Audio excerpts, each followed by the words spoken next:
Hey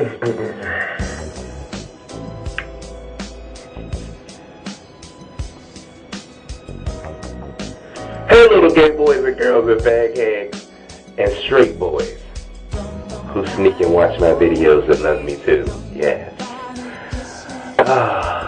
Today is a day that we're coming to celebrate love. And I gotta pencil that shit in because the shit won't connect for real. And I wanna look grown and sexy up in here. You know, like I wanna look old enough to drink the wine at the reception. So I'm trying to work it. Do I look alright?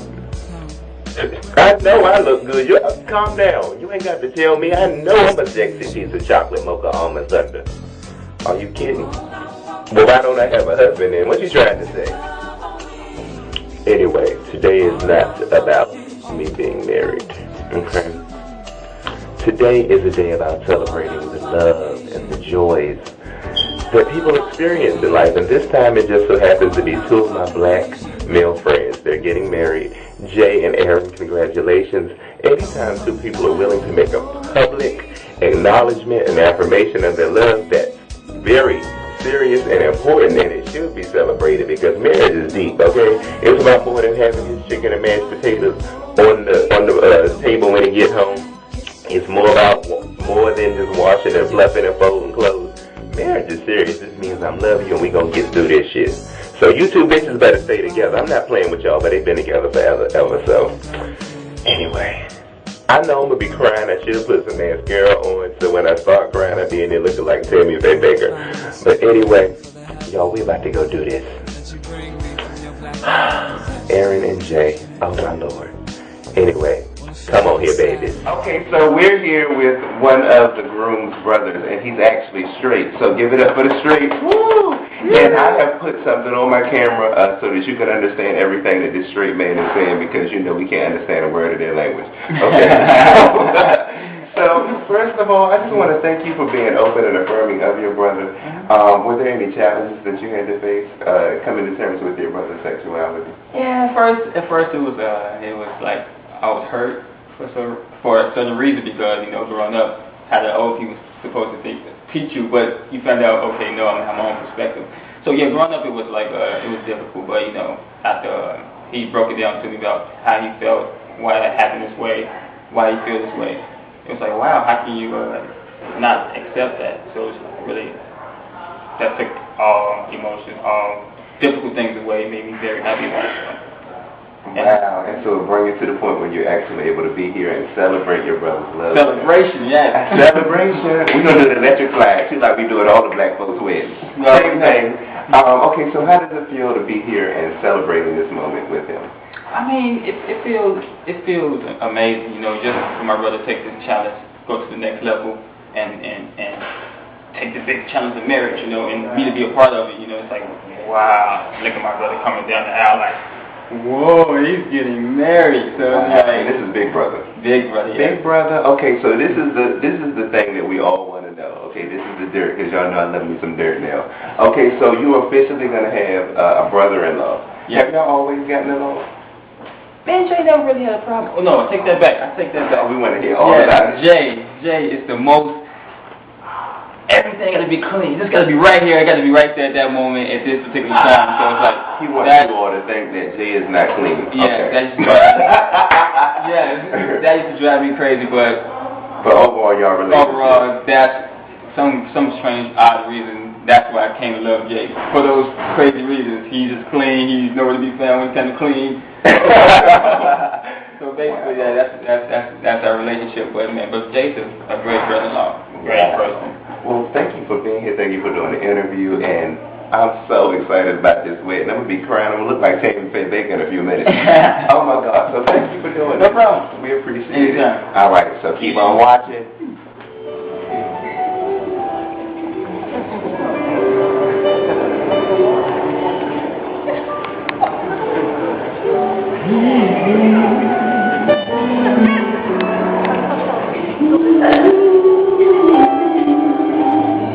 To a spot that we never know, to the top of the clouds we flow, till the way.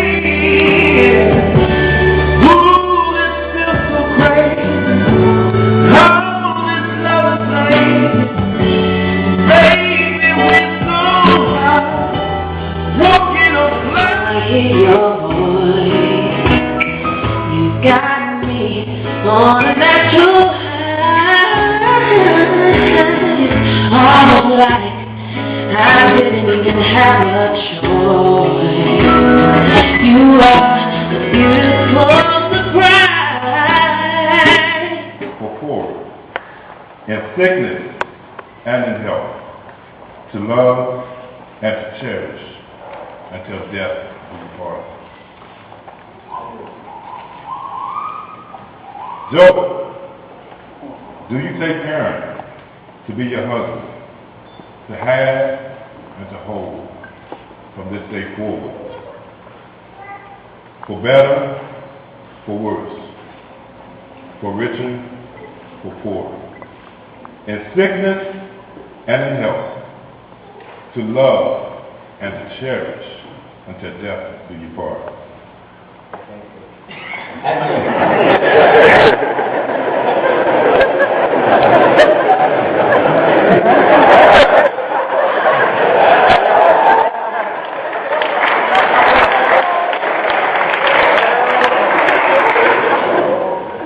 With that revision, are there rings? Please begin the chorus.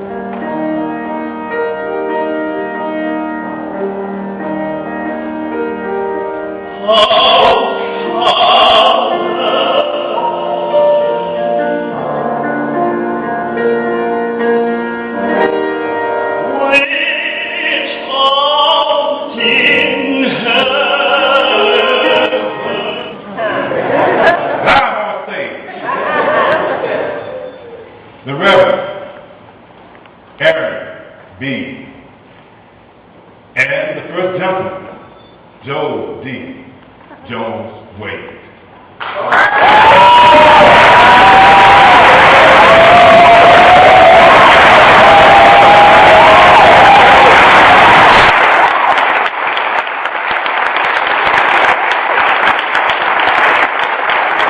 A tradition of jumping the broom was created.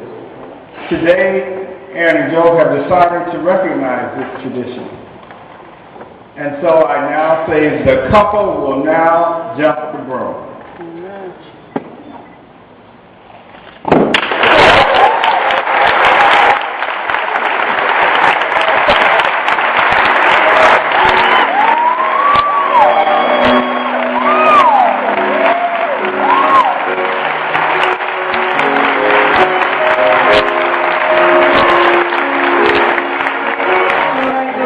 That's it. That's you right there. I'll keep dancing. Yes. Yes, Mom. That's why you gotta get it. They baked a few minutes ago, so I had to clean this up. And the cake was delicious. I wanted to show y'all the cake. The cake was good. It was sweet. I felt like I was eating a gay man. But anyway, okay. So, congratulations, first of all, on y'all marriage. How long have y'all been together? Almost 4 years. And 4 years. So how did you guys meet? We actually met, we met a couple of times. First time we met was actually at a birthday party. We met at a friend birthday party. If you're watching, thank you. We met at a friend's birthday party. And at that birthday party, we had the opportunity to engage, but he was being super pimp, and everybody was on him. So the next time, that story. The next time we officially met was actually at church. We met at a worship service. It was a concert. And at that point, I stepped us up, and he came out, and we just began to talk. The next week there. And so, like, over the course of the time that you took recording, when was it that you looked at him and you were like, this is the one?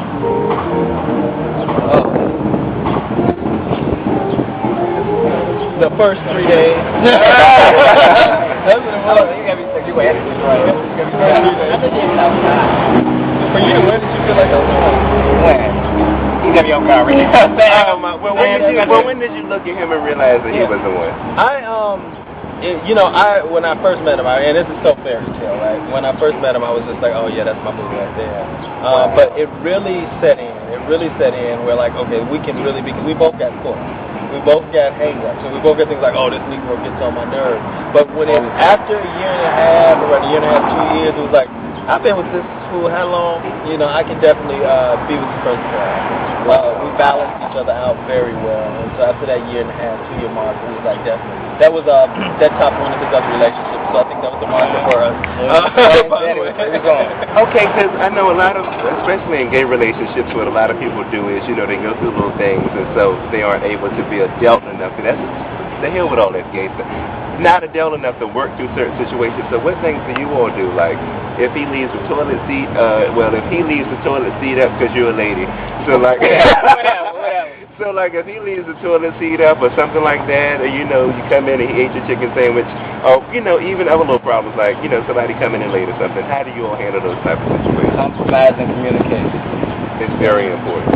And like, what were some of the struggles that you had to go through with dealing with families to get them to a point where they were able to embrace your relationship? Well, I can say before when we got together, I was not out actually. I was married to Yale. Gay for coming out? Yeah. He likes to trade, so I can see that. Okay. And so what happened was actually for Christmas, in particular for my mom, on a Christmas we went up to Chicago and we sat with my family, and after we left I called her and said, you know that was my boyfriend. Oh my God. She was like, I kind of figured that. And so from there, we were able to grow, and the family she began to talk to people, and it's been a process. There's still a coming out process. Coming out is not a one-time thing. It's always continual. It's always continual. Either you're coming out when you go to work, you're coming out when you're here. It's a process. And the same thing is for folks who are not necessarily in favor of same-gender loving people. You have to give them the time to come into you coming out. So that's important as well.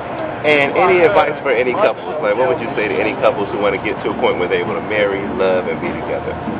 I mean, just like my baby said, I say communication is the key. One thing that we had to learn how to communicate was everything that we felt uncomfortable communicating. You know, you think some things sometimes. You know, you feel some way sometimes, but you have to get to a place. If you're going to be with a person forever, you got to be able to say, look, this is how I feel, or hey, I like it when you do this. Most folks don't even communicate what they like and what they don't like. You know, communication really is the key to a successful relationship. Even when you get on my nerve right now. Communicate.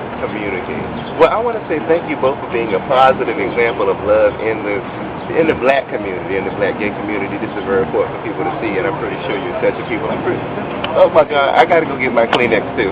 But thank y'all for coming on. Thank y'all so much, and I wish y'all the most love and everything. Oh yeah, and by the way, this is the pastor community church, Jesus Christ. That's a tree that you have in that car. That might be my husband. Okay. So shout out to the Community Church of Washington, D.C. Aaron is the pastor. ccwdc.org. You better do that for us. And this is the First Gentleman. So thank y'all for watching. Please subscribe, tell your friends, and wish them love. Yay for weddings and marriage and love and all that stuff. And let me get some of that because I need a husband. So yeah, okay. Where's the bouquet? I need to catch the bouquet of earrings coming on. All right.